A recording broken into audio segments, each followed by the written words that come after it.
जयपुर से गंगा तट। अब भगवान को गंगा पार करनी है। रामायण का बहुत सुंदर प्रसंग है।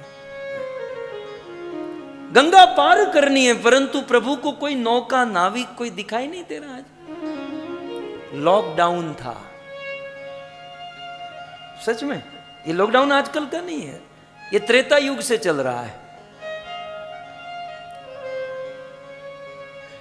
पहला लॉकडाउन तो मोदी जी ने कराया, अब ये स्टेट की गवर्नमेंट सब कर रही है। लेकिन दुनिया का सबसे पहला लॉकडाउन केवट ने कराया। केवट, पुराणों में वर्णन है कि केवट ने एक दिन ऐसा काम किया कि उसने अपने गांव के राजा निषादराज गुह को प्रसन्न कर लिया। बोले केवट जो वरदान चाहिए मांगो। केवट ने कहा आज नहीं, समय आने पर मांगूंगा। दिन महीने साल बीते और भगवान रामचंद्र आने वाले हैं, गंगा पार करने वाले हैं। केवट के मन में हुआ कि प्रभु मेरी नौका में बैठे ना तो काम हो जाए, प्रभु को मेरी नौका में बैठे। और केवट भी कौन है? आध्यात्मिक जगत का भगवान का नित्य पार्षद। एक दिन भगवान विष्णु शेष शैया पर सोए थे, लक्ष्मी जी चरण दबा रही थी और क्षीर सागर से एक कछुआ बाहर आया प्रभु के चरण को छूने के लिए। लक्ष्मी जी ने हटा दिया। चाय से किटली गर्म होती है, सॉरी दूध से किटली ज्यादा। फिर से वो कछुआ बाहर आया प्रभु के चरण को छुए, क्योंकि साधु संत महात्मा प्रभु के चरणों के पीछे पड़े रहते हैं। फिर से लक्ष्मी जी ने हटा दिया। बार बार कछुआ प्रभु के चरणों को छूना चाहता है, लक्ष्मी जी ने छूने नहीं दिया। तब उस कछुए ने प्रतिज्ञा की, अपनी गली में कुत्ता भी शेर होता है।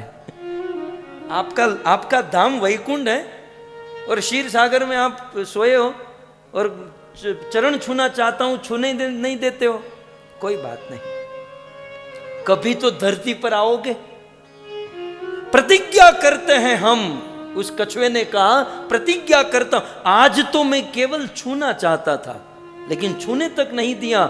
अब मैं प्रतिज्ञा करता हूं कि जब धरती पर आओगे आपके चरण छूऊंगा, चरण धोऊंगा और उस चरण जल का पान करूंगा, और यदि नहीं किया तो मैं भी आपका भगत नहीं।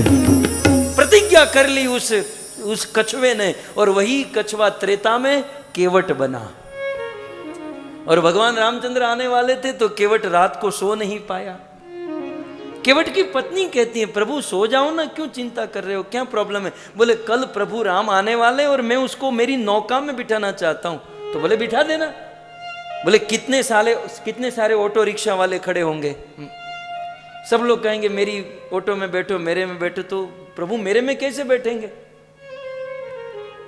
तब केवट की पत्नी ने प्लान दिया, प्रभु याद करो राजा ने हमको वरदान दिया है और आपने थापी के रूप में रखा है, जाओ मांग लो उनसे। केवट के दिमाग की खिड़की खुल गई। रात को 12 बजे गुह के पास गए, राजा ने दरवाजा खोला। राजा ने कहा कि रात को 12 बजे? बोले वो जो वरदान है ना मांगने आया। बोले कल सुबह आना। बोले नहीं अर्जेंट है। चलो मांगो, क्या चाहिए? बोले एक ही चीज चाहिए कि कल गंगा तट पर लॉकडाउन कर दीजिए, कर्फ्यू लगा दीजिए। ये तो नींद में था राजा, आधा तो नींद में था। बोले ऐसा क्यों? बोले ये मेरी इच्छा है कि कल गंगा तट पर किसी की भी ऑटो रिक्शा, माने नौका नाविक कोई नहीं होना चाहिए। Total lockdown, total curfew.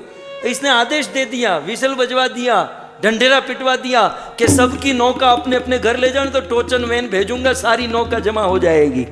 सब लोग अपनी अपनी नौका को लेकर घर पर। नहीं तो प्रश्न होता है ना कि थोड़ी सी नदी होती है तो वहां कितने नाविक नौका वाले होते हैं। इतना बड़ा गंगा का पट है तो केवल एक केवट ही वहां पर क्यों?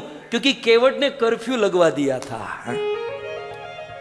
और बंदा बिल्कुल कॉन्फिडेंस में था। मुझे केवट पात्र बहुत पसंद है।